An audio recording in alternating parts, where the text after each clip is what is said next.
Gold, trusted gold buyers. మీరు తాకట్టు పెట్టిన బంగారాన్ని విడిపించి ఈ రోజు ఉన్న మార్కెట్ ధరకు కొనబడను. నమస్కారం, వెల్కమ్ టు ఐ డ్రీమ్.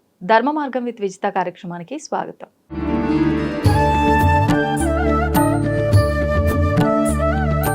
మీరు సైలెంట్గా ఉంటున్నారు, బాగుంది, అలా అందరూ ఉంటేనే బాగుంటుంది. కానీ వాళ్ళు అన్నదానికన్నా కూడా రిటర్న్లో వాళ్ళంటే ఏదో కోపంలో అన్నారు, ఆపోజిట్ వాళ్ళు నన్ను ఇలా అంటావా అని చెప్పి ఎక్కువగా వాళ్ళని మాటలు అనేసే వాళ్ళని కూడా మనం చూస్తున్నాం. అలా మనం ఒకటి మాటలు అనటం కూడా వాళ్ళ కర్మని మనం యాడ్ చేసుకుంటున్నాము అని అంటారు. దీన్ని మీరు ఎలా నమ్ముతారా ఇలాంటివి? అంటే నమ్మటం అని అంటే నేను ఎప్పుడు అలా చేయలేదు కాబట్టి నాకు అలా అయ్యింది అని నేను ఎప్పుడు అనుకోను. కానీ అవతల వాళ్ళు మనల్ని తిట్టిన తర్వాత వాళ్ళు రియలైజ్ అయ్యి వాళ్ళకి నాకు ఇలా జరిగింది నిన్నంటే అని చెప్పిన సందర్భాలు ఉన్నప్పుడు అప్పుడు అనిపిస్తుంది ఎస్ కర్మ రిటర్న్స్ ఉంటుంది. సో ఇప్పుడు అది తొందరగా వెంటనే వచ్చేస్తుందేమోనండి కర్మ రిటర్న్స్. ఎప్పుడో పూర్వజన్మలు మళ్ళీ వచ్చే జన్మ ఏం లేవు. సో అందుకనే ఎంత కూల్గా ఎంత ప్రశాంతంగా అవతల మనిషిని నువ్వు హ్యాండిల్ అంటే అసలు నువ్వు కూల్గా ఉన్నప్పుడే అవతల మనిషి ఏ పరిస్థితుల్లో ఉండి మాట్లాడుతున్నాడు, ఎందుకలా మాట్లాడుతున్నాడు, నీ మీద కోపంతోనా లేదంటే అవతల వాళ్ళు ఏమన్నా నీ మీద ఏమన్నా ఇది చేసినప్పుడు దాన్ని అక్కడ పెట్టుకొని చూపిస్తున్నారా ఏంటనేది అసలు మనకు అర్థమవుతుంది. సో దీన్ని ఎలా హ్యాండిల్ చేయాలో మనకు అప్పుడు అర్థమవుతుంది. ఇప్పుడే హ్యాండిల్ చేయాల్సినవి కొన్ని ఉంటాయి. ఒక చిన్న మాటతోని కూడా దాన్ని మనము సాల్వ్ చేసేయచ్చు. వాళ్ళని అక్కడ ఒక చాక్ లాగా అయ్యి అన్నట్టు కూల్ అయిపోతుంటారు. అట్లా కాకుండా ఇది చిన్న ఇది కాదు, తర్వాత కోపం తగ్గాక కూర్చొని మాట్లాడుకోవాల్సింది అన్నప్పుడు వాళ్ళని అట్లా హ్యాండిల్ చేయాలి. ఓకే, అంటే ఖచ్చితంగా మీరు అన్న నిశ్శబ్దం అనేదే ఇక్కడ మంచిగా వర్క్ చేస్తుంది. అది కానీ చాలా వర్క్ చేస్తుంది. అది చెయ్యడానికి చాలా బ్యాలెన్స్డ్గా అంటే స్థిత ప్రజ్ఞత మాత్రం ఉండాలి, చాలా ఉండాలి. గౌతమి గారు మీరు అలా నిశ్శబ్దంగా ఉండగలగడం కూడా గ్రేట్ కదా. మెడిటేషన్ అంటే పెద్దగా అట్లా కూర్చొని గంటలు అలా ఏం చేయనండి. కాకపోతే నాకు చిన్నప్పటి నుంచి కూడా స్పిరిచువల్ ఇది కాస్త బాగా ఎక్కువ టచ్ ఉంటూ నాకు ఇష్టం. అట్లా భజన్స్ అని అట్లా మా తాతమ్మ గారు గుళ్ళో భజన్స్ పాడేవాళ్ళు. అట్లా ఏంటో తెలియదు నాకు. అంటే పిల్లలు అనగానే ఆడుకోవడానికి దానికి ఎక్కువ ప్రిఫరెన్స్ ఇస్తారు కదా. అట్లా భజన్స్ అన్నా ఏదైనా పూజలు పునస్కారాలన్నా గుళ్ళల్లో ఏమైనా జరుగుతున్నాయి ముందు అక్కడికి వెళ్ళిపోయేదాన్ని. ఏదో ఒకటి నాకు చేతనైంది అలా చేయడం, వాళ్ళు చెప్పే అట్లా వినడము. భజన్ని ఆవిడ పాడుతుంటే ఇలా అంత చిన్న ఏజ్ లోనే కళ్ళమాట నీళ్ళు ఇలా దారాలు అయిపోయాయి అనమాట. అట్లా ఉండేది నాకు. మరి అది నన్ను స్టెప్ బై స్టెప్ తీసుకొచ్చింది అని ఆ అమ్మవారి దయ అనుకుంటాను అంతా. ఎలా వస్తుందండి నిజంగా ఈ శాంతంగా ఉండే విధానం? భూదేవికి ఉన్నంత ఓపిక ఉండాలి ఆడవాళ్ళకి అని అంటారు, కానీ పెద్దవాళ్ళు అసలు ఎక్కడండి. పెద్దవాళ్ళు చెప్పడం వరకే కానీ మనం పాటించాలన్నా కూడా ఒక్కొక్కసారి టెన్షన్లకి స్ట్రెస్కి తెలియకుండానే అరిచేస్తూ ఉంటాము.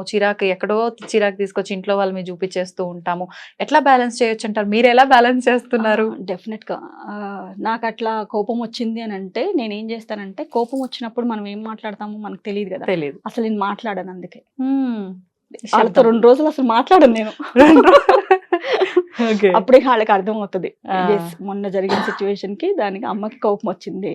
మా హస్బెండ్ తో అయినా సరే నేను ఎప్పుడు కూడా ఎదుటి వాళ్ళకి కోపం వచ్చినప్పుడు అసలు నేను డిస్కషన్ అనేది పెట్టుకోను. నాకు అది మేబీ చిన్నప్పటి నుంచి కూడా నాకు గొడవలు అలాంటివి, ఇంట్లో డిస్కషన్స్, ఒకళ్ళని ఎప్పుడు దాన్ని ఏమంటారు నువ్వు ఇలా నువ్వు అలా అని చేస్తావు, అది అసలు నచ్చదు నాకు. ఎప్పుడన్నా ఇంట్లో చిన్న ఏమన్నా డిస్కషన్స్ అయితే నేను వెళ్ళి మేడ మీద కూర్చున్న దాన్ని చిన్నప్పుడు నాకు తెలుసు, అవన్నీ గుర్తున్నాయి. సో నేను అది ఎందుకు నా పిల్లలతో నేను చేయాలి, మా హస్బెండ్తో అయినా చేయాలి. వాళ్ళ కోపం వచ్చినప్పుడు కామ్గా ఉండి వాళ్ళ కోపం తగ్గిన తర్వాత అప్పుడు ఎస్ నువ్వు ఇలా చేసావు కాబట్టి నేను ఇలా చేయాల్సి వచ్చింది అని అప్పుడు డిస్కస్ చేసుకొని దానికి ఒక సొల్యూషన్ ఉంటుంది ప్రతి సమస్యకి. అంతేగాని అరుచుకున్నాం అనుకోండి అది ఇంకా పెద్దగానే అవుతుంది, కానీ అది తగ్గదని నా అభిప్రాయం. నిజంగా మంచి ఆలోచన. ఆచరిస్తేనే ఇంత అనుభవంలోనే ఇంత మంచి విషయాలు బయటకు వస్తాయి నిజంగా. అంటే మా వాళ్ళ ముగ్గురుతోనే కాదు, ఎనీ కండిషన్స్ చాలా ఇది నాతో అవ్వదిహా అన్న సిచ్యువేషన్స్లో కూడా చెవులన్నీ ఇట్లా వేడిగా అయిపోయి అట్లా అవుతుంది ఒక్కొక్కసారి మనకి. అట్లాంటి సిచ్యువేషన్స్లో కూడా నేను చాలా కూల్గా హ్యాండిల్ చేసిన ఇవి నాకు తెలుసు. ఓకే. ఖచ్చితంగా మనం కూల్గా ఉంటే అవతల మనుషులు ఖచ్చితంగా ఒక్కసారి కాకపోయినా ఒక్కసారైనా మనల్ని చూసే ఇది వాళ్ళకి దృక్పథం మారుతుంది. ఇంకొకసారి మనల్ని ఒక మాట అనాలన్నా కూడా ఆలోచిస్తారు. కానీ కర్మ అనేది ఒకటి ఉంది అంటారు కదండి. అంటే మనం గత జన్మలో ఏదైతే చేశామో పాప పుణ్యాల ఫలితము, దాన్ని బట్టి ఈ జన్మలో నీ ప్రతి కదలిక నీ చేతిలో ఏమీ లేదు, తలరాత రాసేసాడు భగవంతుడు అంటారు. మరి పేరెంట్స్ చేతిలో మాత్రం ఏముంది? ఈ రకంగా ఆలోచిస్తే అది నిజంగా అసలు ఏది నిజము, అది నిజమా, ఇది నిజమా, మన చేతుల్లో ఉందా నిజంగా పిల్లల భవిష్యత్తు? ఇలాంటి ఒక క్వశ్చన్ మార్క్ ప్రతి ఒక్కరిలో వస్తుంది. దీనికి ఏం సమాధానం చెప్తారు? వస్తుంది. కాకపోతే ఏంటంటే అఫ్ కోర్స్ అయ్యుండొచ్చు, మనది ఏ నిమిషము మన చేతుల్లో లేదు. నెక్స్ట్ మినిట్ ఏమవుతుందో మీకు తెలియదు, నాకు తెలియదు. అవును. అంతా భగవంతుడి దీని మీద ఆధారపడి ఉంటుంది, ఆయన లీలలన్నీ అంతే. బట్ కాకపోతే ఏంటనంటే మనకు ఒక సెల్ఫ్ సాటిస్ఫాక్షన్ ఉంటుంది. జస్ట్ నా పిల్లల్ని నేను పట్టించుకొని నా పద్ధతుల ప్రకారం, మన సంస్కృతి సాంప్రదాయాల ప్రకారం, నా కుటుంబానికి తగ్గట్టుగా నేను పెంచుకున్నాను. అసలు ఫస్ట్ మనకే ఒక ఇది ఉండదు, పడుకుంటే అవే భయాలు ఏమవుతుందో అన్నలాగా ఉన్నాం అనుకోండి. సరే నెక్స్ట్ ఏమవుతుంది అనేది దేవుడికి వదిలేద్దాం పోనీ. ఇట్లా స్పిరిచువల్ గా తీసుకుంటే మనం చేయాల్సింది ఇప్పుడు నీ కర్తవ్యం నువ్వు చెయ్యి, నేను చేయాల్సింది నేను చేస్తాననే కదా కృష్ణ పరమాత్మ మనకు చెప్పారు. సో మన కర్తవ్యం మనం చేద్దాం. మన కర్తవ్యంలో మనం తప్పులు లేకుండా మాక్సిమం వీలైనంత వరకు మనం చేయగలిగితే ఆ తర్వాత భగవంతుడి మీద వదిలేద్దాం, ఆయన చూసుకుంటారు. మంచి కర్మ చేసినప్పుడు అంటే ఇప్పుడు పూర్వజన్మ సుకృతాలు ఉన్నాయి అనుకోండి, పాప సంచితాలు, దానికి రిలేటెడ్ మనం అనుభవిస్తున్నాము అని అంటే, ఇప్పుడు అనుభవిస్తున్నాం కదా, ఇప్పుడు కూడా ఎందుకు నేను మంచిగా ఉండాలని ఇప్పుడు కూడా నువ్వు అదే పని చేసావు అనుకోండి, నెక్స్ట్ మళ్ళీ ఇంకొక జన్మ ఉంటుందేమో, మళ్ళీ అప్పుడు ఆ జన్మలో కూడా నువ్వు అనుభవిస్తావా? సో ఇప్పుడైనా నువ్వు ఈ పాప సంచితాలు ఎందుకు ఇస్తున్నాడు దేవుడు అంటే, జస్ట్ నువ్వు అలా చేస్తే ఇప్పుడు ఇలా వస్తుంది కాబట్టి ఇప్పుడన్నా నువ్వు మంచిగా చెయ్యి ఉండి నెక్స్ట్ దీనికన్నా మంచిగా చూసుకునేలాగా రియలైజ్ అవ్వు అని చెప్పేసి దేవుడు మనకి చెప్తున్నాడేమో అని అనుకొని మనం రియలైజ్ అవ్వాలి. అవును.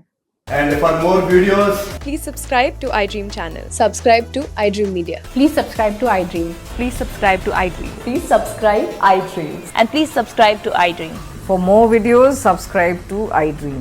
please like, share and subscribe to the channel. Congratulations, iDream. Subscribe to iDream. Subscribe to iDream. So subscribe to iDream Media. iDream ki iDream team andarki huge congratulations. Please subscribe iDream Media. Please subscribe to iDream.